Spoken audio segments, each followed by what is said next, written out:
Well, things are currently, you might even say, looking pretty quiet on terms of the political front in the state of Western Australia. But those things that are looming are very significant in other states. Always good to be able to welcome Peter Abetz, who's the WA State Director for the Australian Christian Lobby. Hey, Peter, welcome back to 2020. It's good to be with you, Neil, and good morning to afternoon to your listeners, wherever you are. I think it's all, well, let's just say it's good morning, I think, everywhere right now still in Australia. Hey, proposed changes to the Equal Opportunity Act. This is something that not only is bubbling along in Western Australia, but there are issues and similarities to so much other reform and legislation that are being considered by other states. What's the latest of what's going on in WA, Peter? Yeah, look, the Equal Opportunity Act was reviewed by the Law Reform Commission, and back in November 2022, the Attorney General announced that the government had, to use his term, broadly accepted the recommendations of the Law Reform Commission, and a lot of it was pretty mundane, but changes, but there were some that were of great concern, and they're very similar actually to the changes that the Federal or Commonwealth Law Reform Commission was making regarding faith-based schools and wanting to limit the right of faith-based schools to give preference to people of faith in employment, and also that if a teacher no longer conforms to the would you expect the values of the faith of that school, that the school would not be able to terminate their services, and of course that's a real concern. So we've had some meetings with relevant ministers here over time, but it would appear now that the state government is actually going to hold off making any legislative changes until the federal government has actually decide what they're going to do. So it looks like this year there won't be anything happening on the Equal Opportunity Act in Western Australia. So we've got a little bit of respite, if you like. And in some sense, this is what they thought in New South Wales late last year too, and all of a sudden it's back on the agenda and headed for a vote in March. So you just never know what might happen, because they're fairly diligent, aren't they, in the group that is pushing for all of these sorts of reforms that ought to send a shudder into every Christian home when you think of Christian education being at risk in such a way that it is. But you've got Equality Australia. They're lobbying very hard, aren't they? And that would be happening in WA. Yeah, look, I think that's happening right around the country, that the LGBTQ plus activists are quite active in lobbying, wanting to, impose their view of the world onto faith-based schools. And the interesting thing is that it's not just Christian schools, but the Muslim school movement is also very, very concerned about the implications of that. Like Muslim schools, for example, because they can't get enough Muslim teachers. At this point in time, they employ Christians and other people or people of no faith, but they have the requirement that a teacher must live a life that is consistent with their moral values. So, for example, a person can't be openly gay and teach in a Muslim school. They would not tolerate that, and so. It's not just Christian schools that are affected; it's the Muslim schools and any school that really values or that holds to certain moral values and wants those values modelled by the staff. They are at risk of no longer being able to really be that community of faith that we've come to expect from faith-based schools. So if the staff don't model the values, it does away with the value, doesn't it, of what Christian education might bring? Because while there might be a curriculum, and yes, you want to stay with that curriculum, but it's the person who teaches that curriculum and the values that they hold to, very, very important. Hey, Peter, what about vigilance here for those that you're serving in Western Australia and others listening around the nation, how do you be vigilant as a Christian parent, and when it comes to issues around schools and with the opposition that's coming and wanting to reform all of these values, what do you do to be vigilant? Well, I think the important thing is to stay abreast of what's happening, and people can do that by, like the Christian school movement sends out emails to parents. Australian Christian Lobby, we keep people abreast of them. There's other groups too. Stay abreast of what's actually happening. But here in Western Australia, because the government has said they're not going to be doing anything this year, that effectively means not until after the next election, because our state election in Western Australia is in March next year. And so basically the end of this year, Parliament wraps up and then it goes into election mode. So it's going to be really important that we get clear statements from the political candidates and the political parties as to where they stand on this issue, because it really should be a deciding factor for Christians as to how they vote.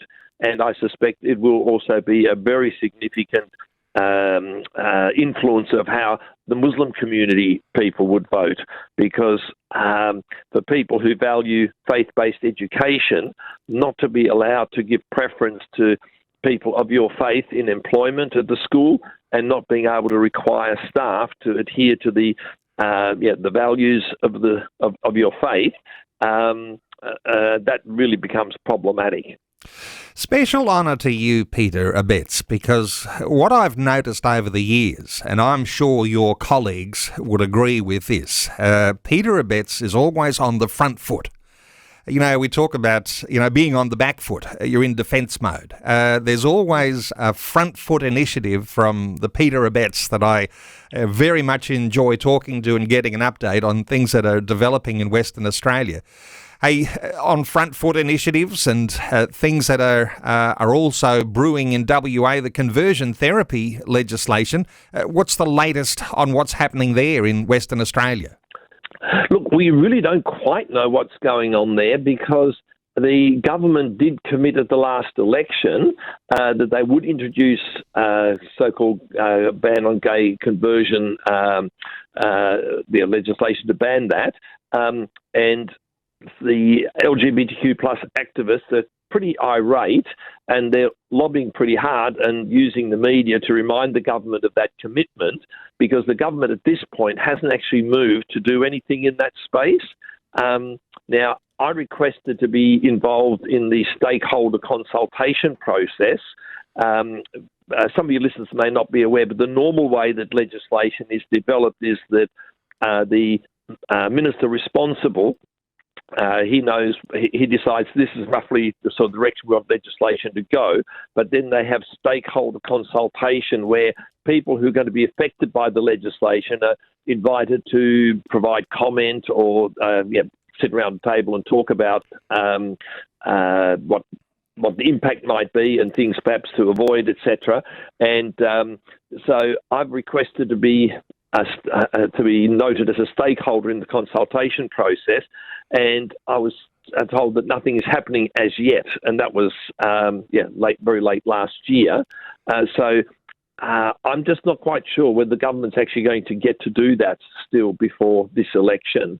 So it's my guess is that since Mark McGowan is no longer the Premier, the Labor Party's popularity has plummeted, and some of the public opinion polls suggest that the Liberals are actually within striking distance of possibly even winning government. So my guess would be that Labor would be very unwise to pick a fight with the faith communities in the year leading up to an election. My guess is they're going to try and hold off until after the next election, and if they win government, if Labor again wins government, they'll tackle it then. That would be my guess. But in politics, they say a week is a long time in politics, so you just simply don't know what's happening next.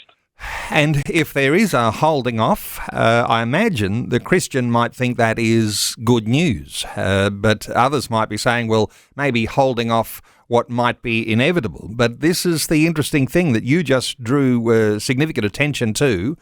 With Mark McGowan gone, there's a real weakness now in the Labor Party government in Western Australia, and you're saying that the Liberals are within striking distance. I think they've got a long way to go, haven't they? But this thought of, picking a fight between the Christian faith community, and maybe include other faith communities in there as well, and the LGBT activists. There's a big support base on the Christian side, but perhaps not as much further in voting according to our Christian values. This is one of those things that's going to be very important, isn't it, for the Western Australian election if this particular issue comes to the fore? Look, it's really important that Christians really look at the policies or the stand that the different parties have on this issue of so-called gay conversion laws. Like if you look at, for example, the law that's been tabled in Tasmania, their conversion therapy law, that is so much more, dare I say, balanced than, say, the draconian Victorian legislation, because it allows for parents that, like, a parent talking to their child doesn't constitute attempts at conversion therapy and so on. And the Tasmanian legislation, for example, allows if a person asks you to pray for them, say that God would help them overcome their same-sex attraction.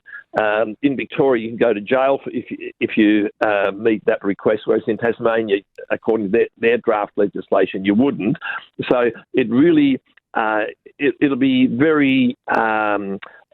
my guess is that the government realises that they really need to work hard at trying to get reasonable legislation, and that's going to take a significant amount of time. And one of the other factors I think that's at play is that the government's got so much legislation in front of Parliament at the moment that if they were to introduce gay conversion therapy legislation, it would take up a massive amount of time, of debating time, which would prevent some of that other legislation getting through before the end of the year, when Parliament goes into, or is prorogued, in readiness for the election, because then everything falls off the table. So it really just depends on what the government's priorities are going to be. And you've got other states, like you say, Victoria, and I think in the ACT, and there might be others as well, where Christian people are criminalised because they are praying for people who have an unwanted same-sex attraction. So those sorts of issues, they're at play, and in WA, those things appear to be off the table for the meantime.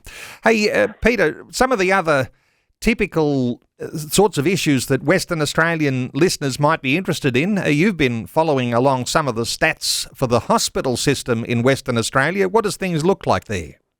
Look, our hospital system is under enormous pressure, and we've had a major problem with ambulance ramping, and so many ambulances tied up at hospitals that they can't get out to do emergency calls, call-outs and so on.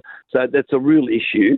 And according to some reports, apparently West Australia should have an extra 612 hospital beds to bring us up to the Australia's national average. Now, 612 beds, that's a big hospital. So it's a massive shortage of hospital beds. And basically what it really means is that there's just been a gross underinvestment in our hospital system for some time. I can remember when, was it 2008, I think it was, the outgoing, at that time, the Labor government, they were going to close the Royal Perth Hospital, and they were building the new Fiona Stanley Hospital, which is a great hospital in the southern suburbs. And the reality was there just wouldn't be enough beds if they closed the Royal Perth. And the incoming Liberal government actually didn't close Royal Perth. And if it had been closed, our system would be in total disaster.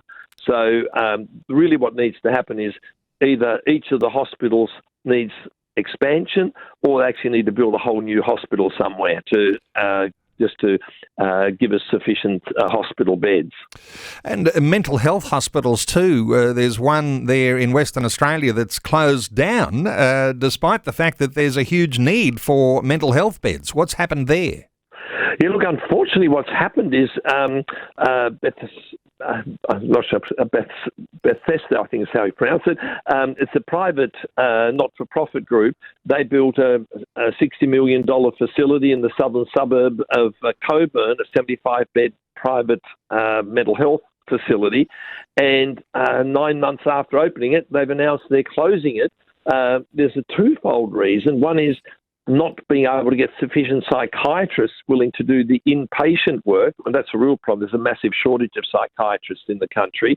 But the other problem is that private health insurance rebates are insufficient to cover the true cost of inpatient mental health care, and so apparently most health funds only pay 85%, leaving the patient to pay the other 15%, which, when somebody's in hospital for a month, that amounts to thousands of dollars. And so these people are being pushed into the public mental health system, which is already grossly overstretched. So it's a real tragedy that this mental health facility in the southern suburbs is closing down. They are talking with government about what could be done to make sure it stays open, but it looks like at the end of this month, only a few weeks away, they're planning to shut it down at this point. And another one that's a little bit amusing, I guess, if unless you're in the firing line here, but there was an interesting little story that came out of WA about a helicopter tanker fighting a bushfire. What was the story around that? Yeah, the helicopters, they have the heli tankers, as they call them, they have a capacity to hover over a lake, and they drop this suction pipe, and they can suck water out of a dam and while they're hovering there, and fill their tank, and off they go and dump it on the fire. And they have a map which shows which any no-go zone, ponds or lakes they're not allowed to take water from. And apparently there was one that contained sewage water holding dam, and it wasn't marked as a no-go zone, and so some 75,000 litres of sewage water was used to put out a fire out near Bullsbrook, which caused a bit of consternation, as you could imagine, and the health department told people to empty their water tanks and to do a clean-up and all that, but it's not quite clear actually whether the water was dumped onto any houses or whether it was near the perimeter. But it's there's a humorous aspect to it, but for people who are directly involved, it would be quite concerning because you've got to do the clean-up and all of that. But I guess the bright side is that perhaps it might make the bush regrow a little quicker with that bit of fertiliser. Yes, quicker regrowth, and, forget the birds flying over. Just don't look up if there's a helicopter overhead and those sorts of areas. Hey, great insights always. Just a fabulous update on what's happening in Western Australia. Peter Abetz, Western Australian State Director for the Australian Christian Lobby. And for listeners, you might want to keep up to date with being informed about the issues as they are developing, not only in WA but in every state and territory around Australia. You'll be able to find some good resource at acl.org.au. That's the website address for the Christian Lobby, acl.org.au. Peter Abetz, thanks so much for updating us once again today on 2020. My pleasure to be with you, Neil.